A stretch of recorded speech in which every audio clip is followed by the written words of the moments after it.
Imagine inheriting only a cat and thinking all is lost.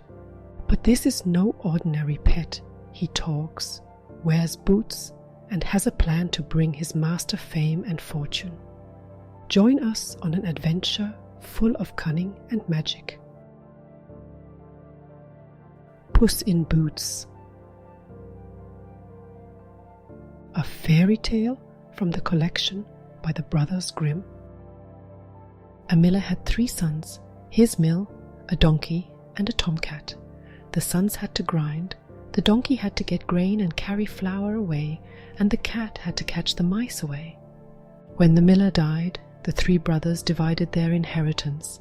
The oldest received the mill, the second the donkey, and the third the tomcat, for there was nothing left for him. Thereon he was sad and spoke to himself, "But I have gotten all the worst. My oldest brother can mill, my second can ride on his donkey. What can I start with the tomcat? Let me make a pair of fur gloves out of his pelt, so it's over." "Listen," said the tomcat, who had understood everything, what he said. "You do not need to kill me to get a pair of bad gloves from my pelt. Let only a pair of boots be made for me, that I can go out and be seen among the people. Then you will soon be helped." The miller's son was in wonderment that the tomcat so spoke, but because the shoemaker just walked by, he called him in and let a pair of boots be measured for him.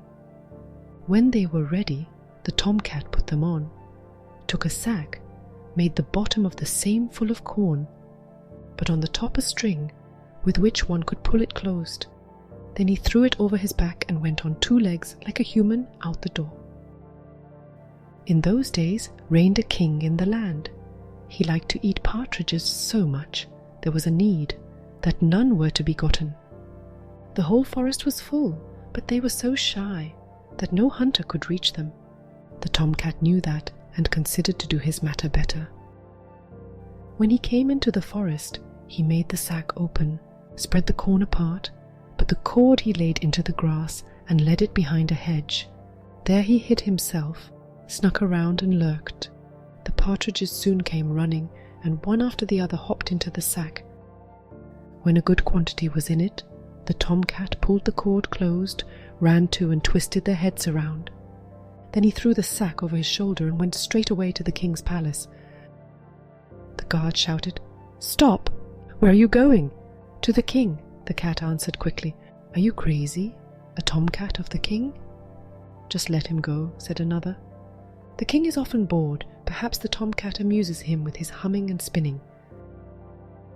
When the tomcat came in front of the king, he made a reverence and said, "My lord, the count," and he gave a long and noble name.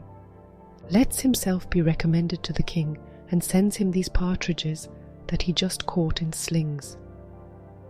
The king, astonished over the beautiful fat partridges, knew not out of pleasure how to contain himself, and commanded that the tomcat be given as much gold out of the treasure chamber into his sack as he could carry.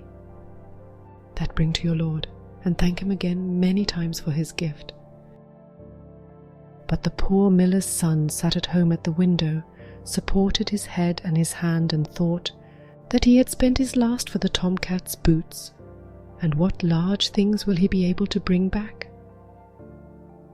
Thereon the tomcat stepped in, threw the sack from his hack, untied it open, and shook the gold in front of the miller. "There you have something for the hoots. The king also greets you and says many thanks to you." The miller was glad over the wealth without understanding rightly how it came to be, but the tomcat, as he took off his boots, told him everything. Then he said, "You do have money enough now, but it should not stay with that. Tomorrow I will put my boots on again. You will become richer still. I also told the king that you are a lord." On the next day the tomcat went, as he had said, well booted to hunting again, and brought the king a rich catch. So it went all days, and the tomcat brought gold home all days, and was so popular as one by the king, that he was allowed to come in and go out and prowl around in the palace where he wanted. One time the tomcat stood in the king's kitchen by the stove and warmed himself. Thereon came the coachman and cursed. I wish King and the Princess were at the executioner. I wanted to go to tavern and drink once and play cards, but I must take the King and the Princess for a walk by the lake." As the tomcat heard that, he snuck home and told the miller's son, "If a lord you want to be and become rich, so come outside with me to the lake and bathe yourself therein." The miller did not know what he should say to that, but followed the tomcat, went with him, undressed Splinter naked, and sprang into the water. But the tomcat took his clothes, carried them away and hid them. No sooner was he finished with that, thereon came the king driving by. The tomcat immediately began pathetically to lament. "Ah, O merciful king, my lord, bathed himself here in the lake. Thereon a thief came and stole his clothes that lay on the shore. Now the lord is in the water and cannot come out, and if he stays in longer he will catch cold and die." When the king heard that, he called halt, and one of his people had to chase back, and of the king's clothes bring hack. The lord put on the magnificent clothes, and because the king anyway for the partridges, that he thought to have received from him held his worth, so he had to sit with them in the carriage. The princess was also not upset over it, because the Graf was young and handsome, and she liked him quite well. But the tomcat went ahead and came to a large grass field, where over 100 people were making hay. "Who does this grass field belong to, you people?" said the tomcat. "The great magician," replied the people. "Listen, the king will soon drive by when he asks who the grass field belongs to. So answer, the lord, and if you do not do that, you will all be struck dead." Thereon the tomcat went further and came to a grain field so large that no one could oversee it. There stood more than 200 people and cut the grain. "Whose grain is this, you people?" "The magician," replied the people. "Listen, the king will drive by now when he asks who the grain belongs to, so answer the lord. And if you do not do that, you will all be struck dead."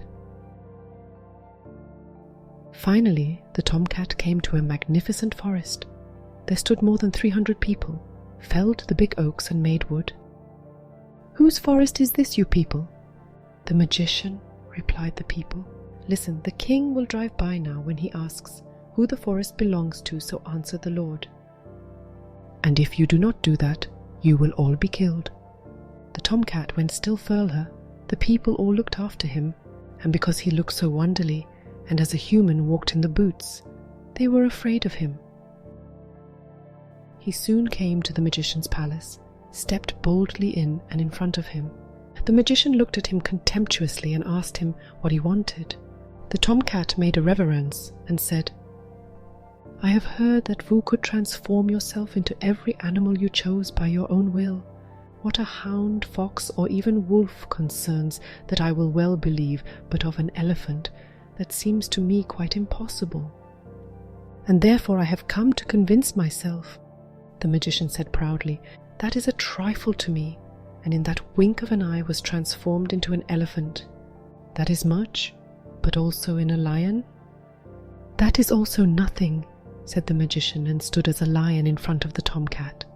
The tomcat made as if startled and cried, "That is unbelievable and unheard of. The same I would never had dreamt of coming into my thoughts. But more still, all else, it would be. If you could transform yourself into such a small animal, as a mouse is, you can certainly do more than any other magician in the world. But that will be certainly too high for you." The magician was very friendly from the sweet words and said, "Oh yes, that I can also," and sprang as a mouse around the room. The tomcat was after him, caught the mouse with one jump and ate him up.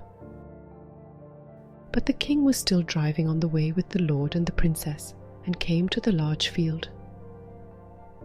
"Who does the hay belong to?" asked the king. "The lord," cried all as the tomcat had commanded them. "Thou have a pretty piece of land, lord," said he. Thereafter they came to the large grain field. "Who does the grain belong to, you people?" "The lord," replied the people. "My lord, you have large, big estates," said the king. Thereon to the forest. "Who does the wood belong to, you people?" "The lord," replied the people. The king was astonished even more and said, "Thou must be a rich man, Lord. I do not believe that I have such a magnificent forest." Finally they came to the palace. The tomcat stood on top of the stairs, and as the wagon stopped below, he sprang down, opened the door and said, "Merciful king, thou comest to the palace of my lord, that this honours him and makes him happy of his life day long." The king stepped out and marvelled at the magnificent building that was almost larger and more beautiful than his own palace. But the lord led the princess up the stairs into the hall that was shimmering with gold and precious stones. Thereon the princess was promised to the lord, and when the king died, he was king, and the booted tomcat became first minister.